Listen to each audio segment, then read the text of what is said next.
Hola, beautiful people. Welcome back to Awakity with Manasa Season 1, Episode 3. And we are deep into our series now with young researchers and specialists who are shaping their fields. Today, we'll be talking about something that every one of us, whosoever are listening to this podcast, is dealing with in some form. That is mental wellness, right? But we are going to get a bit specific here. So it's for people who are slammed at work, for Gen Z who are growing up glued to their phones, and for parents juggling with kids, career, and burnout all at once, right?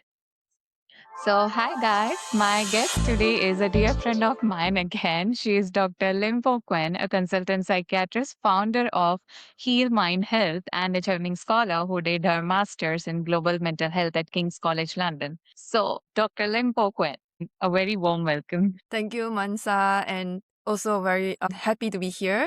And I just want to say hello to everyone who's listening to the podcast. Lovely, lovely. So, before we get into the big topics, walk us through your path actually. What pulled you towards psychiatry specifically, and later towards global mental health as a field? Right, yeah, I always get asked this question. I guess have always been someone who is drawn to art. So I would say without doubt, I am an arts person. And I still remember that when I was walking into medical school for the first time and seeing those plastic models of human body parts. So, at the medical school, we have like a museum anatomy. Yeah, Mhm. we were using plastic models and I saw it. I actually saw art, right? So I saw the complexity, the patterns, and the incredible design of the human body. And maybe that's why I became fascinated by the human mind.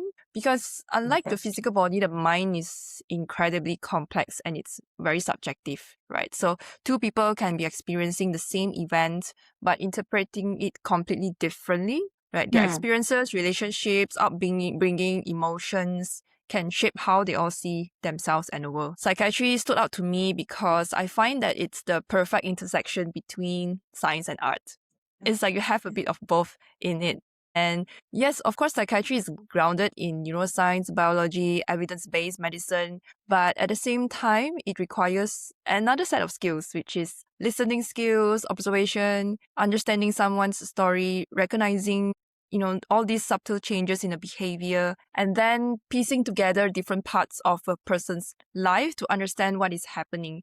I find this whole process incredibly fascinating. So after the medical school, I went through rotations across different specialties. Not sure how is it in the UK. It might be different in Malaysia, because what happens in Malaysia Right. is that after medical school, you need to go through rotations of 6 compulsory rotations. So it could be medical, surgical, orthopedics, emergency department. And during that time, I realized something very important, because mental health is present across every area of medicine. No matter you are in medical ward, surgical ward, orthopedic ward, you can still find patients who are struggling with mental health issues, right? So then that further piqued my interest, and I then pursue my specialist training in psychiatry. And from there, I realized that improving mental health cannot only happen within the consultation room. It requires Yeah. a bigger system. So it's not a clinical issue that, yes, we want to solve the clinical issue, but it's also a social issue. And we have many organizations and individuals that are doing incredible mental health work, but we also need to ask the bigger questions. For example, how effective are these programs? The government has Correct. been spending money. Yeah. How do we measure the outcomes? How can we reduce the stigma? How to make the mental health care accessible and sustainable? So all these questions that were running in my mind led me to apply for the Achieving Scholarship, where I then pursue my second master's degree in global mental health at King's College London. Right. So the dream during then was, and still is, to contribute towards making mental health support more accessible, culturally appropriate, and sustainable. Still very much enjoying on that journey and trying to make a difference when I can. Yeah. That's amazing. That's amazing. Like, I know your motivation towards mental health, and sometimes when I have some queries, I just ask you, is this right or wrong? And I really enjoy our conversations now and then. Now that you got like 13 years in clinical practice, right? So, what changed the most about how mental health is talked about or how treated since you started? Well, that's a good question, because I realized that one of the biggest change is probably nowadays people are more willing to talk about mental health and they are Right. more willing to come forward to seek help, right?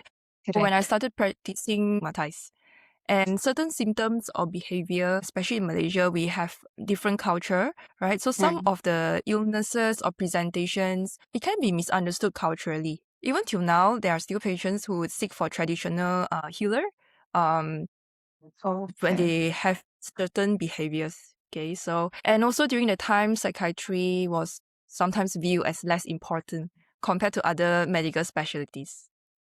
Okay, so I can give you an example.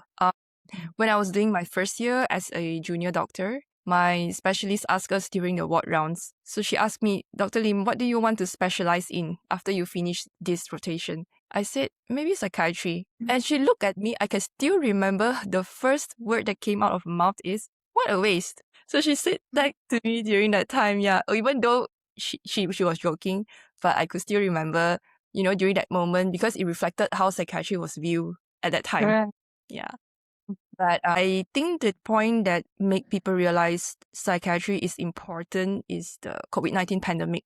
Okay, if you remember that time, it has changed the conversation significantly because during pandemic, people experienced loneliness, uncertainty, grief, isolation, burnout, and fear on a scale that many have never experienced before. And from there, you can see that there are a lot of research articles about mental health became something that everybody is talking about. Yeah. So all this highlight that, mental health is not only relevant to people who are in certain difficulties. It's not, we always say that mental health does not discriminate.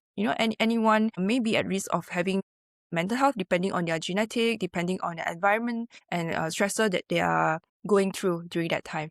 Right. So now they're also more, the younger generations now, they are more open to seek help. I see young people coming into my clinic, sometimes 17 years old, 18 years old. They are able to articulate their struggles. They actively come and seek help. But unfortunately, some still tell me that their parents are hesitant about medication, or some parents are Okay. not very keen for them coming to seek help. Okay. However, the younger group, probably because of the awareness raised, now we have social media, they can read about it, they talk to their friends about it, and people are now talking openly about anxiety, burnout. We can see artists, right, and famous people who are openly talking about it. So at the same time, I find that yes, even though social media, there are many people talking about it, but we also have to balance some awareness with accuracy, right? Correct. Because sometimes what they read in social media is not entirely correct. Right. But Mhm. very happy to see how the landscape has evolved and it has changed. Now more people recognize the importance of mental health, psychotherapy, having support. Yeah. So in my opinion, I think the biggest shift is that mental health is finally being recognized as part of overall health. People don't just focus on physical health anymore, right? The awareness is there now. Yeah. Like it's a great transition, and I believe that now the awareness is more out there, so people are coming out and speaking openly, and it's good the younger generations are focusing on their mental health. Like rightly said, you should have a balance between what is being advertised on the social media. You should understand what is right and wrong before coming to conclusions with regards to your mental health, so that you don't just get into the trap. So yeah, now tell us about Yeah. your heal mind health. What gap were you trying to close when you founded this? Yeah, so human health actually came from what I saw repeatedly in clinical practice, whereby many people need help, but they do not always know where to begin. I wanted to create a platform to guide people to raise awareness, to educate, general public, especially those who need help, to let Mm. them know what are the resources available, where can they look for help. Even something very simple like who they need to see, whether they want to see a psychiatrist or psychologist or a counselor. Some may just want some guidance. And also the other thing is to, for stigma, to allow them to know that seeking help for mental health nowadays, it's more common and it's much Right. more accessible compared to like years back. Previous. Okay, Yeah, because yeah, so trying to raise awareness, right, which is still something that I'm very passionate about, and hopefully that mental health can be more accessible to everyone. that's a great Yeah. initiative. That's a great initiative. Dalit, I know that you have also researched the psychological fallout on online fraud cases severe enough to trigger brief psychosis, to be very honest. That's an extreme example. But what does it tell us about how much our digital life can affect our mental state? Yeah, so yes, there was an article published with my master student during that time with another lecturer as well that who we were supervising. It was a case report on two patients whom were admitted to the hospital who developed psychotic symptoms following online fraud. Yeah, I think online fraud is very common nowadays. You see it all around the world, right? Have you yourself, Mansa, have anyone you know of who experienced fraud cases? I have seen many people who have experienced that. It's like Yeah. people forget to, yeah, differentiate between what is right and wrong, and that's how they fall into the scam. Mm-hmm. Yeah, so majority of the cases that we see can be online fraud, love scam, or some of them they probably they have targeted group of people who they would do all these schemes. For example, the elderly group, because like in Malaysia, elderly patients, or actually I think it applies to everywhere. They are retired.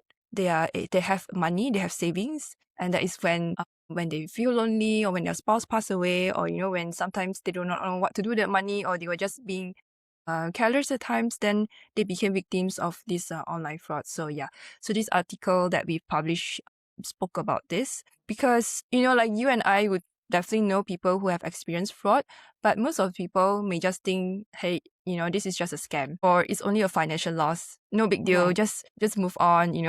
But to some of the victims, this can be very distressing for them and creates a very huge psychological impact for them. Right. Because when somebody is a victim of fraud, they not only experience the financial loss, right? They also experience shock when they discover that they were being scammed.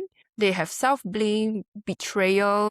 For example, the case that we published, one was a love scam, right? So she invested so much into this relationship and found out that the opposite party scammed her money, right? They feel fear after the incident and they feel like nowhere else in the world is safe. Everything they would start overthinking. Yeah. So from when we talk about this online fraud from a biological perspective, our body will react, when we are in severe stress. So any form of severe psychological stress can activate our body stress response system.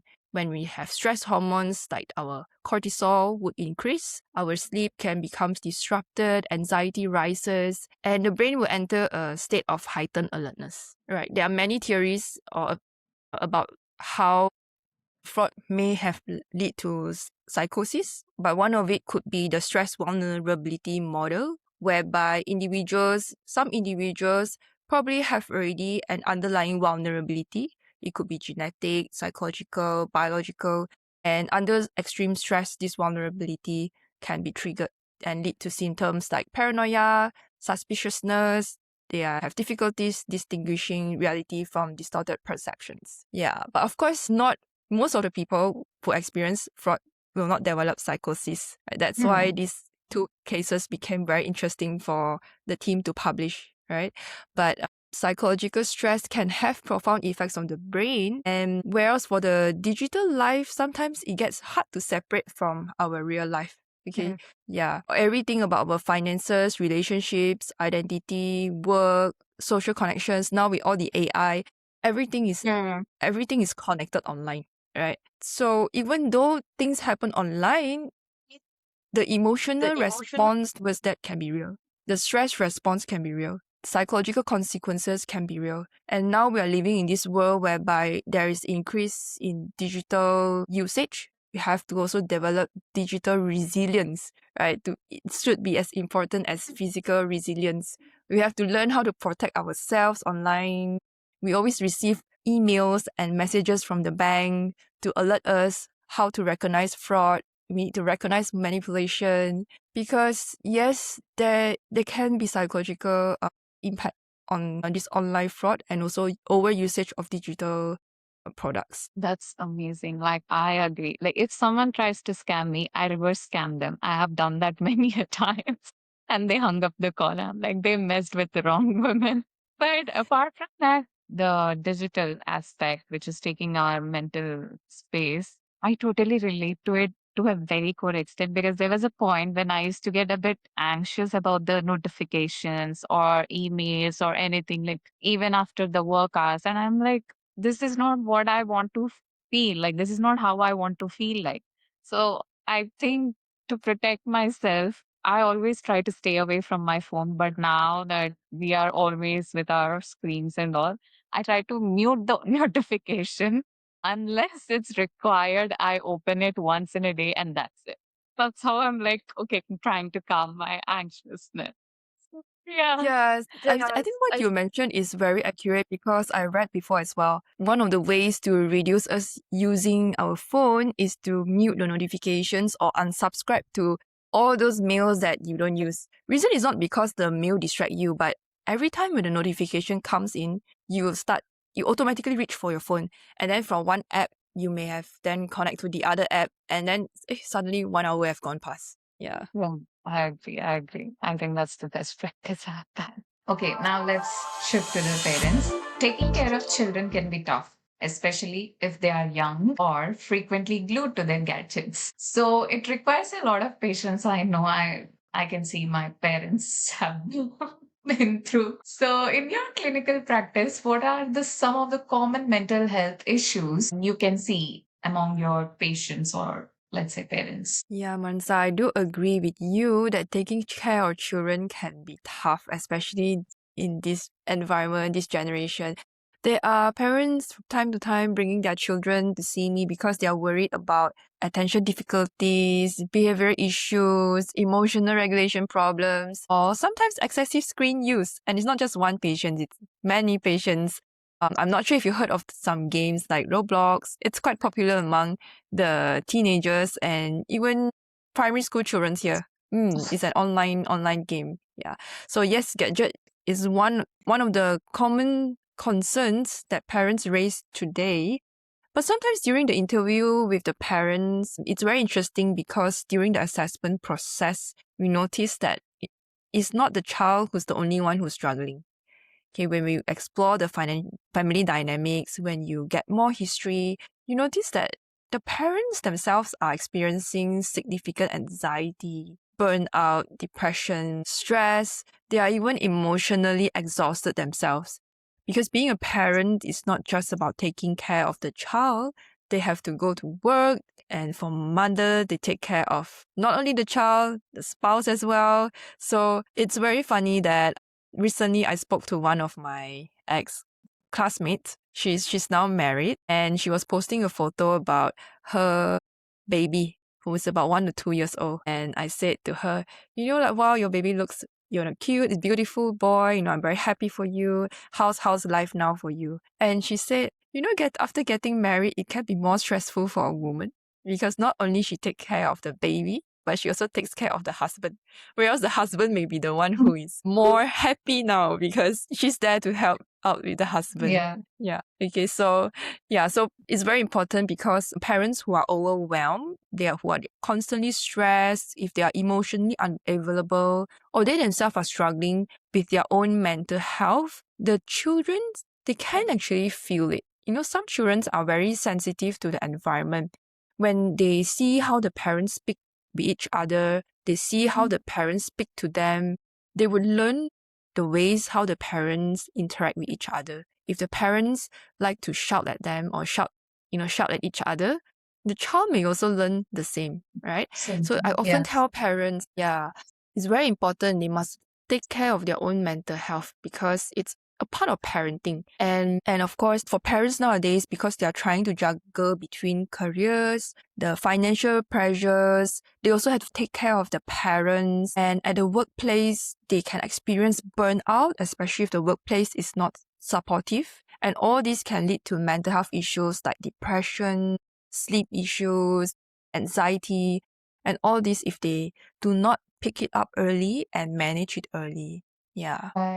You rightly explained. I can totally relate that. And I also have like so many friends of mine. Of course, some of them are Mm-hmm. mothers now. young mothers. So recently I had conversation with one of them, and she was saying that whenever I have to do something or like take a decision, she has to think thrice or let's say even five times because of her child. She cannot do Mhm. anything for herself because her child, her mother duties are coming into play. And at the same time, of course, like the male also has his own responsibility in terms of providing stability to the family financially, in all other ways, like a provider sort of thing that male has.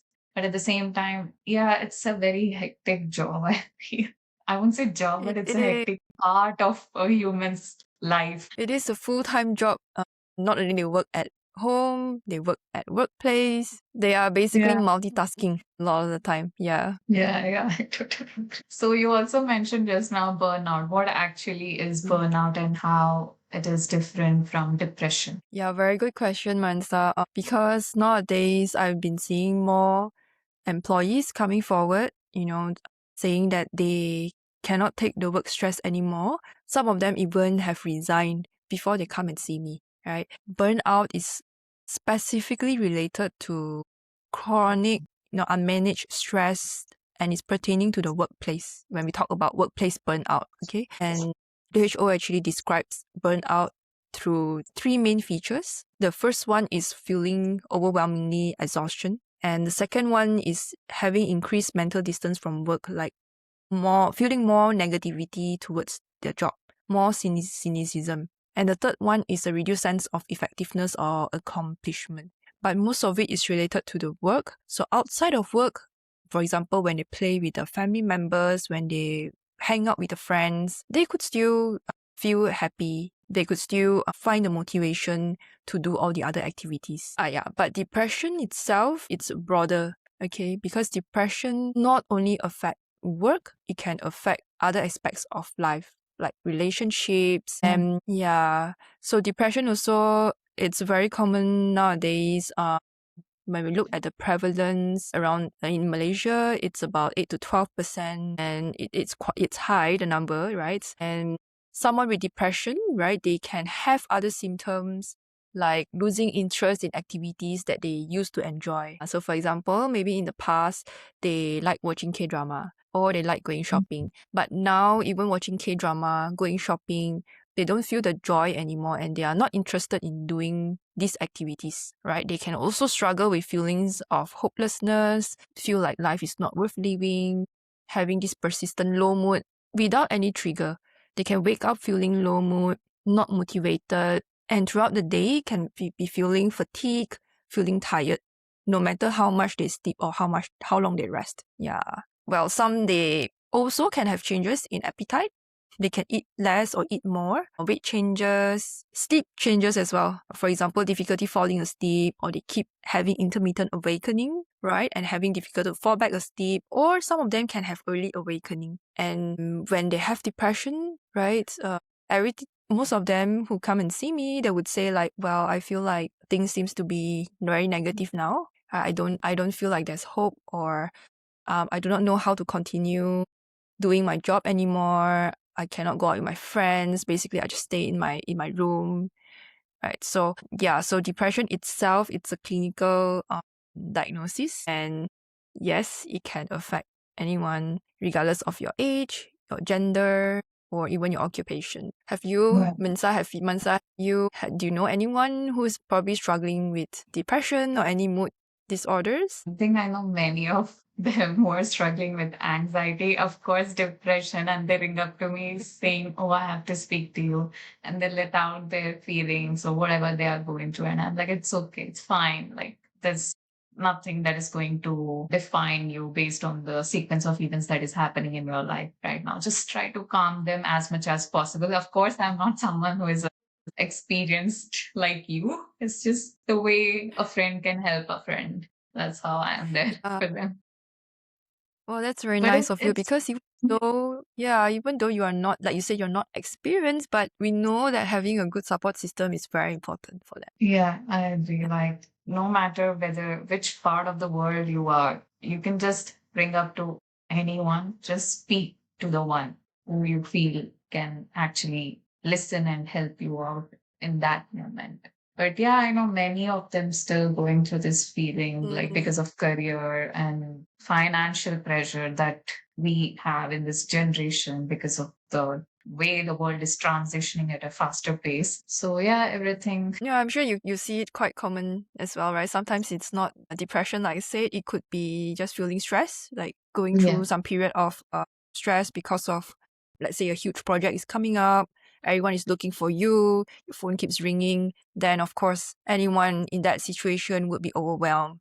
Yeah. Yeah, I agree. I agree. So this obviously definitely doesn't stay at home. It walks into the workplace too. So why do you think it is still so hard for people, especially leaders, or I could say entrepreneurs, to talk openly about burnout and mental health at work? Right.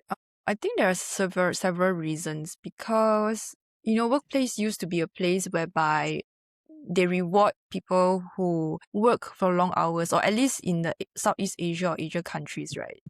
The work ethics and how we work here can be quite different from the Western countries, right? People here, they, sometimes in some companies, they would see someone who is hardworking as someone who work for long hours. They can push through exhaustion. You give them any projects, they can do it. They even use their weekends to do the work. So employees may believe that that is how I should be, or I should work like this in order for me to fit into this image of a good employee. They believe that, some of them believe that if you admit that you are feeling stressed, you're feeling burnt out, or you have mental health struggles, maybe the workplace will see you as weakness or incompetence. Why? Because it really depends on how supportive the workplace is and how your superior or their employer view mental health. The thing that exists in them or some of them is fear. Okay, fear Mm. that, if I disclose this to my employee, what is going to happen? Can I still get the promotion? Right? Will they talk about me behind my back? Because it happens before, not just one time, but multiple times, even to my patients. When one employer knows about it, it's literally like almost half of the office would know about it. And people will start asking them, hey, are you okay? Are you okay?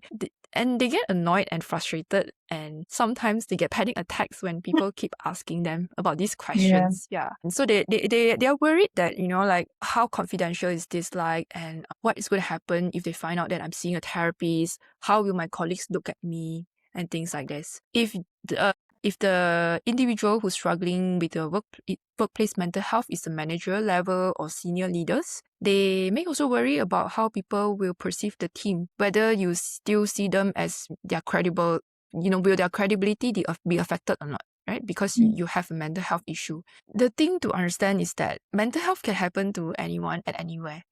And working adults spend a huge part of their time at workplace. For example, 8 to 5, that is already at least 2/3 of your day, right?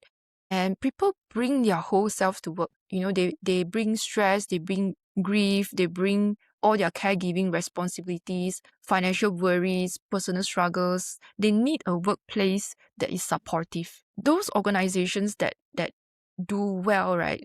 Not necessarily is because that they eliminate stress completely, but it's because they create this safe space for the employees to speak up. Employees feel that they are supported. They have mental health therapies available for the employees. In here we have these programs such as employee assisted program, whereby some companies, usually the big companies, will subscribe to some mental health services, and their employees can contact the mental health services whenever they find that they need someone to talk to. Yeah. And with this, usually the outcome will be better because it can improve the productivity. Yeah. That's amazing. Like, I agree. Like, the companies who are taking initiative and care towards this aspect is really important because the work life culture is so disrupted right now. I said the same thing in my first episode as well, where people, of course, work is important, career is important, but at the same time, your mental health, your personal life is equally important. And like rightly said, 2/3 of the day is almost gone for the work schedule only. So bringing back the calm mind post work is very difficult, but I think that's what people need to learn no matter how old you are. I strongly believe that it has to be applied for all age groups. So yeah, It is. that's amazing. It is because bringing a calm mind back from back home is something that reminded me of recently. I had a few patients who mentioned to me that usually they will have sleep problem on Sunday night because on Sunday night they start to get this anxiety about what's going to happen at the workplace the next day. But on weekend, Friday night, Saturday night, they are able to sleep very well. Yeah. Like I'm someone who enjoys my Friday, Saturday, but then Sunday, yes, a little bit of worry starts kicking in. Oh, the Monday is coming. And then I have to Yeah. reset my mind and calm myself that it's okay. It's gonna pass. Then the next Friday is gonna come. And yeah, there's always some or the other thing going on with regards to the gossip when someone takes initiative for themselves to go and get treated I won't say treated, it's like take a help to understand their mental health. People always see that as some crime or like a taboo sort of thing. And I think people shouldn't worry. It's you're helping yourself out there, which is really good. Not many of them have the guts or bravery to take this step and ask for support. So yeah, that's amazing. Like I love that. Yeah, you nailed it. So now that if you had like 30 seconds, just 30 seconds with a workplace leader or let's say someone in the senior positions or anything like that, what would you tell them to change first? The first basic thing. This sounds like a pitch now, but what I would want them to change is to change the way they view mental health, because mental health is not just about looking at the individual employee, but you have to look at the whole system, right? Start by knowing what the employee wants. A good leader is someone who can listen, who can respond, they can create environment where the employee feels safe enough to be human. They feel safe that if they have any issues, they can speak with the employee. The employer can ask some of the questions themselves, like, okay, do people feel psychologically safe working at this company? When they make any mistakes, will they admit the mistake? Do they scared? Do they scared that they will be reprimanded? Or if they need help, can they ask for help? Because sometimes employees face issues. For example, maybe their family member is in an emergency situation. Do they ask for help? Get leave? Can they take leave without feeling guilty? Right? Do managers check on the performance only, or they go to check on the people as well? So recently there's like a social media trend here back in our country whereby they mention that a lot of employers, they don't ask about the well-being of an employee. So those employee who received questions from the employer that says, hey, are you okay? How are you doing today? They actually feel very touched by this small act or small And gesture from their employer. I agree. Like ask how was your day, basic thing to check on someone. Yeah, that's amazing. That's amazing. So now we have talked about the gadgets, the burnout, the stigma. Let's talk about what actually helps them out. You work in lifestyle psychiatry. So, what can be done to improve mental health through lifestyle modifications? And what does that actually mean in simple terms? Right, lifestyle psychiatry is an area of psychiatry that looks at how our everyday behaviors, our habits, our environment influence our brain health and the mental well-being. When people hear about the word lifestyle, or Mansa, when you hear about the word lifestyle, what would come to your mind? Exotic. Exhausting, like traveling, holidays. Is it those kind of lifestyle? Okay. Yeah. Right. Yeah.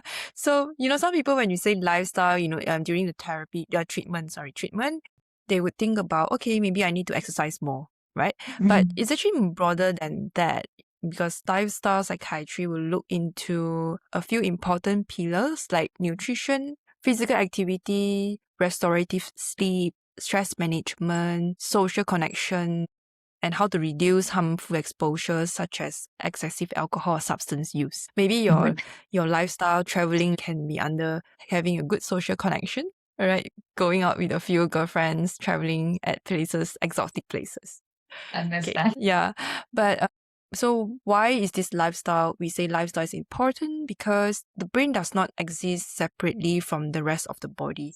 For example, our sleep will affect our emotions, right? Nutrition can affect our energy, our concentration, our mood, and physical activity can influence our stress regulations, and having this relationship can affect our sense of belonging and resilience. Now, usually when we talk about going to a psychiatrist to get treatment, people would often think about medication or psychotherapy, right? Yes, medication and psychotherapy are both important and it can make a difference in someone's life. But we also have to ask, what are the everyday factors that influence someone's ability to recover and to stay well? For example, if today someone comes to me with depression, I don't just ask, okay, we have this medication A, B, C, D, E. Which one would you want? I would also see, before that, how is the sleeping pattern like? If they have difficulty in sleeping, I would see if we can do something using sleep hygiene or some other methods. I would ask them, tell me about your daily activities to see if we can incorporate some active movements in their day-to-day life. For example, instead of driving to the shop opposite your house to get bread, you could walk instead of driving. Here in Malaysia, because it's so hot, so a lot of us love to drive instead of walking. Imagine walking under the hot sun at 12 p.m. I think everybody would be sweating. Yeah. And we also would ask, I would also ask, what type of food that you consume on a daily basis? Who do you turn to when you need support? What type of activities are meaningful to you? So from all this, then we can see if we can make any changes to the lifestyle, right? Not to use that solely as the only treatment modality, but it's like another way to support the treatment, right? Yes. So people would say, well, antidepressants are expensive, therapies are expensive. Yes, then I can prescribe you with active movement. Okay, and studies have shown that any active movements every day can help in one's stress regulation, in terms of their mood and in terms of their anxiety. And there are now more studies coming out, right, on nutrition as well as the gut-brain axis, which tells us, the food that we consume may actually play a role in terms of our metabolic health and our mental health. Right. It's really important. Like, even I totally agree. Just to get a bread packet, why do you have to two-wheeler or four-wheeler? Can't you just walk it just down the lane? Yes. And then people order it online. Online thing has literally disrupted everything, to be very honest. Yeah. So, well, if we want to make a change, if we want to improve our health, right, then we have to start somewhere. Right. So that It's would the be one of the basic tips that changes. it is. Right. So now that you just mentioned about nutrition and ultra processed food as well, and it's linked to the neuroinflammation and mood, for someone who isn't going to overhaul their diet overnight, what's one specific or realistic habit that culturally could be swapped? Right. This topic is very suitable for Malaysians here, because I'm not sure if you've been to Malaysia, but Malaysia is known to be like a food heaven. Oh. Now it's 11 o'clock at night here, right? But you can still get McDonald's, you can still get noodles, you can still have eateries open at this hour. Unlike when I was in the UK, to find an eatery at 12 midnight or 1 a.m. it's very difficult, right? But here you can Right. just get it very easily. Okay, so when we talk about how can we make changes to our diet, one thing that comes to people's mind is that, no, the psychiatrist is telling me that I have to eat healthy food, no more ultra processed food. How am I going to change this when fast food is so yummy, it's appetizing, burgers, nuggets. Then people would think like, okay, it's not possible. How am I going to swap everything? But the key is not to totally change diet, right? If we know that in order to make change, it's easier to start from small, sustainable change. For example, here we have a type of food which is the coconut rice. Okay, coconut rice, they consume it. We consume it for breakfast. Okay. Wow. And in the coconut rice, it's high in carbohydrate and calories. Yes, they have some eggs and things like that. If you're eating that, then maybe one thing that we can think about is, how can I add more fiber to this meal? How can I add more protein, right? And maybe taking less of the processed food or just pure carbohydrate meals. Okay. And with that, maybe it doesn't sound so scary that we need to change the diet completely. Yeah. And the other one that that I would share is that on mindful eating, whereby we pay attention to why and how we eat. Are we eating because we are physically hungry? Sometimes when we are watching movies or we are not hungry, but the snack is there, then you reach out for the snack, and when you eat, you keep eating and eating, right? Those snacks are all most of it are ultra processed foods, snacks in terms of like chips and sausages, right? Because we can't be always eating. I'm sure there are people who are eating greens only, like using cucumbers or carrots as snack or making their own healthy snack, right? But generally here, because food is so easily accessible, snacks are chips. We can buy it so easily. So sometimes people would come and tell me like, oh no, I've gained 2 or 3 kilograms because yes, I've been eating late night supper, instant noodles, and these are things that we can try and swap. For example, if you eat instant noodle most of the nights or at night when you're hungry, maybe you can think, should I swap it for a whole grain meal instead? Like maybe even just some oats or a banana, a fruit, an apple. That would be much easier. That would be much easier for them to try to change the diet slowly rather than suddenly, I want to eat healthy.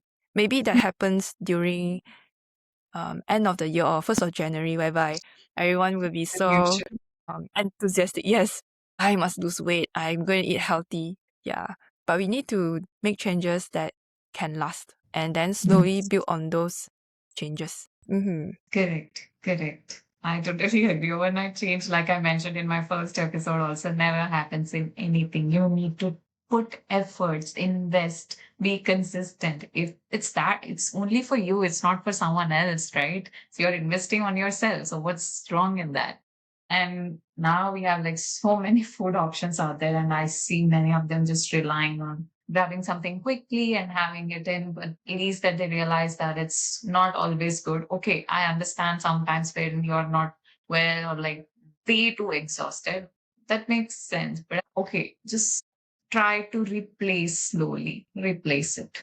That's correct. And Yes. yeah, beyond food, what's the other shortest list of daily habits you would actually give a stressed out listener if they could pick one or two? Well, going back to what we have mentioned earlier, I think sleep would be one of the important one. A lot of people underestimate how important is sleep. For example, when one is going through a stress period, maybe they couldn't sleep well, or students who are studying for exams, they would rather study through the night and not sleep. Okay, but we know that sleep is very important because sleep can help in terms of our memory consolidation, right? It can also help with our mood. If we don't sleep for a few days, we get irritable, some get very frustrated, low mood. Even it can affect your appetite and your response towards things. Okay, so I remember actually just yesterday there was a patient in my clinic. He is an elderly gentleman and he has not been sleeping well for about 2 years. So his previous psychiatrist has given him some sleeping pills, which work for Oh, him. However, these past 2 weeks, he couldn't sleep for some reasons. And he was so in distress that he came and tell me that, please give me something. And I said to him, yes, I can help you with something, but it's not for long-term use, right? You still have to try and see if your sleep cycle can be regulated back.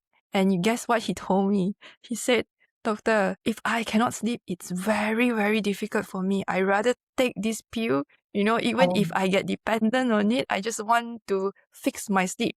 Yeah, so you can see how distressing to him it is when he couldn't sleep well, right? So if your sleep is not well, right, not well regulated, your biological clock is not at the right time, try to see if you can do some changes or maintain a good sleep hygiene so that you can get a good sleep at night.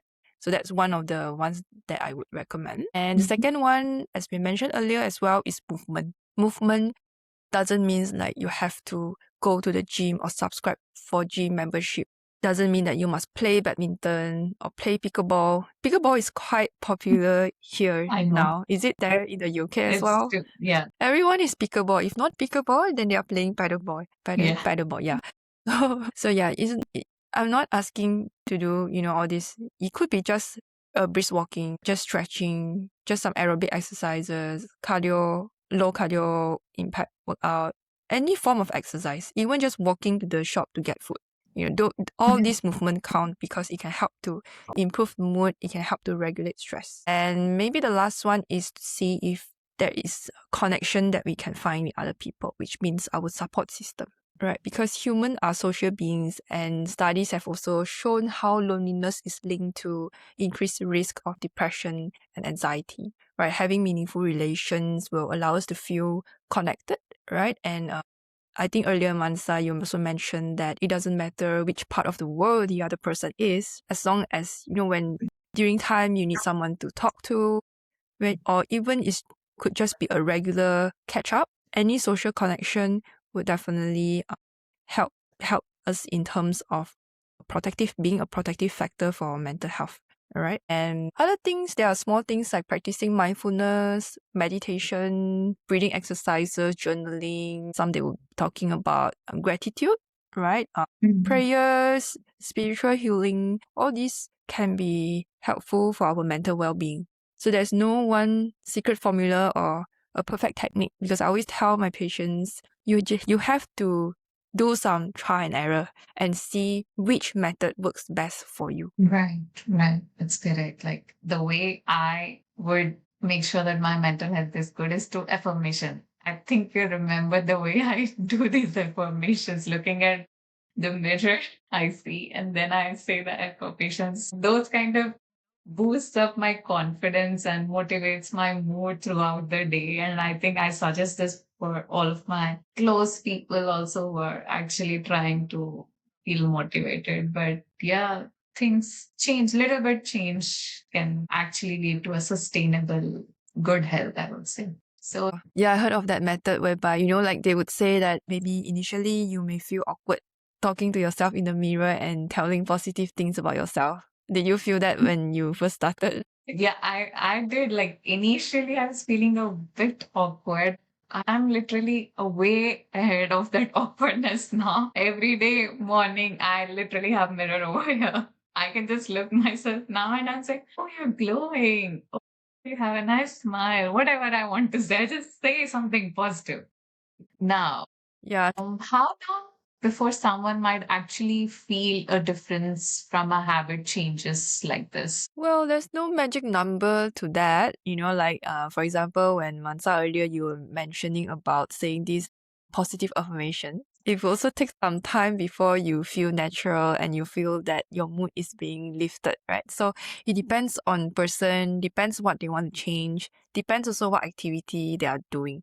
Some of the changes maybe they can notice quite quickly. For example, one of my patients who have been introduced to do mindfulness, she did the mindfulness practice about 10 minutes twice each day. And a month later, she did mention to me that she feels more grounded. Her mood is better now, less anxious, and able to focus better. Of course, she was able to sleep well, following the repeated practice. So it really depends on whether you are changing your sleep routine, you are trying to cut down the screen time, whether you want to be more physical active. But all this will take times, okay? At least maybe a few weeks, right? Or sometimes a month or two. And one key thing is that there are patients who will tell me that they want to get well fast. So they expect after having, for example, in depression, they expect after I prescribe them with the medication, they will get well immediately. But doing that, they get more anxious, right? They get more anxious and they feel even more down sometimes because they feel like, hey, why am I not getting well, right? So the key is that I always tell them, you have to be patient because it will take time for changes to happen. And sometimes we need to also match our expectation with what our actions are.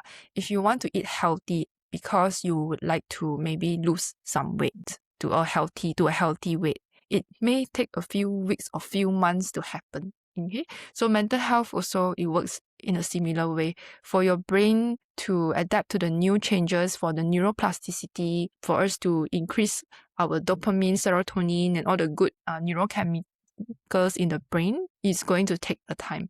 So the goal is not to perfectly execute any activities or do something, but you have to be consistent and you have to be patient. Consistency is key in anything. Yes. So it's amazing. It's amazing. Now, at what point does someone need more than habit changes? Let's say when they should actually see a professional. Right. I would say that whenever you feel that something is not right, please go and seek help early. Because sometimes the symptoms may be subtle. They may not start as a big warning sign, you know. It may just be maybe you have some difficulty in sleeping, you have some appetite changes, or you feel some low mood. Okay. So during that time, if you do have access to mental health care, you can always seek mental health support early. However, if let's say if you want to look at some of the warning signs, right, it would be when one is starting to struggle in terms of work or studies. They cannot perform well at work. The academic results are deteriorating, or the interpersonal relationships are being affected. They stop enjoying activities, changes in sleep, appetite, feel overwhelmed, exhausted most of the time.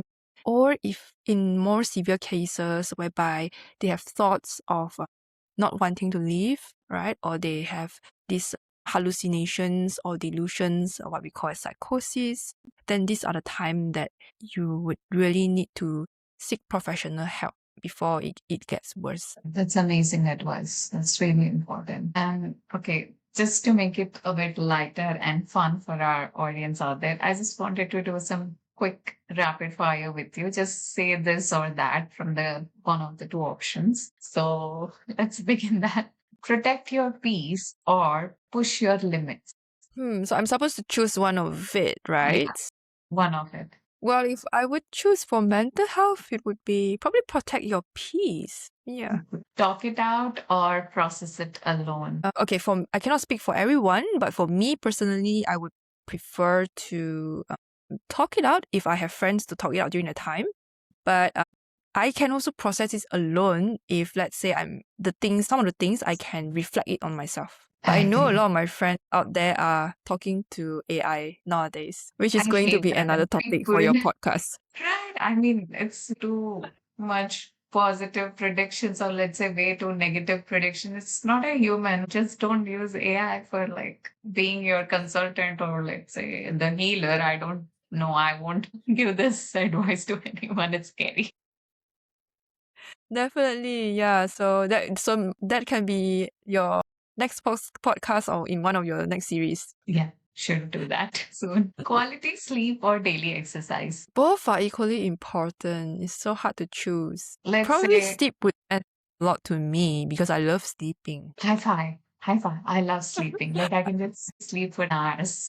I just love sleeping. Set boundaries or keep the peace. Depending on situation, but nowadays I guess at this stage of life, probably set boundaries. That's so good. Like I think people need to learn to say no when you're uncomfortable. No, no, no, no.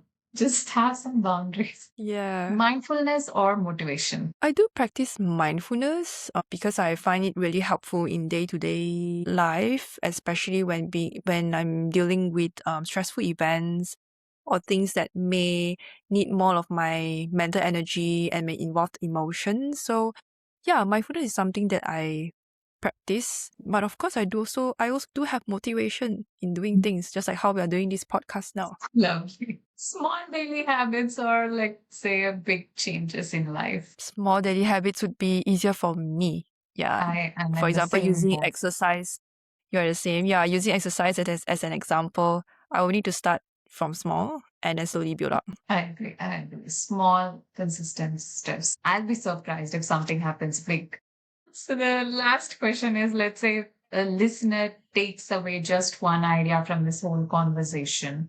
What do you want it to be through this whole podcast? Well, I would like to emphasize again that mental health is equally important as our physical health, right? So in this podcast, we talk about digital stress, online fraud, burnout. It seems like a few different topics, but they are all connected to one idea, which is mental health mental health is shaped by the small things that we do every day. You know, the environment that we live in, the workplace that we are at, relationships that we build. And important thing is that we don't need to wait until things are falling apart before we start taking care of our mental health. For example, if we are having running nose or a fever, we'll probably immediately go and get some medication, right? So mental health itself is the same. You don't need to wait until you feel so unwell and the point where you cannot even function anymore, then only you seek help. Okay, because seeking help or seeking support is not a sign of weakness, and taking a break is also not a sign of weakness. Same for setting boundaries, and looking after your own mental health is also not selfish. Okay, it's one of the best investment that you can make for yourself. Because if you are in good mental health, your relationships, your family, your workplace would definitely be much better, or at least you would feel much better and more ready to have the mental resilience to face all the issues that may come. And if anyone is struggling right now, when they are listening to this podcast, do know that help is available, right? But of course, in some countries, we know that there may be some limitations, but do speak to someone who you can trust, because the first step is often to reach out and to start the conversation. So, Dr. Khuen, thank you so much for being a guest for my episode 3 of Awakity with Manasa. This was really an amazing and grounding conversation. So, now where do you think people can follow your work or reach out to you? Well, you can follow my work using my social media profiles, for example, in Instagram, in LinkedIn, in Threads, in X with my handle Dr. Khuen. And before this, I would like to thank Mansa for inviting me on this podcast session. It was really a very fun session. I hope that everybody have learned something from this podcast session, or if you find things that may resonate with you. So thank you, Mansa, for inviting me. Thank you so much, Dr. Quinn. And like you said, I'm going to share your details on the top of this video so that people can directly reach out to you. So that's it for episode 3 of Awakity with Mansa, guys. If this episode resonated, share it with someone who needs to hear that there is a friend out there. You can just reach out to them. And yeah, it applies to parents as well. Don't try to hold things all together. There is a help out there. So until then, we'll see you next time in the next episode. Take care. Bye bye.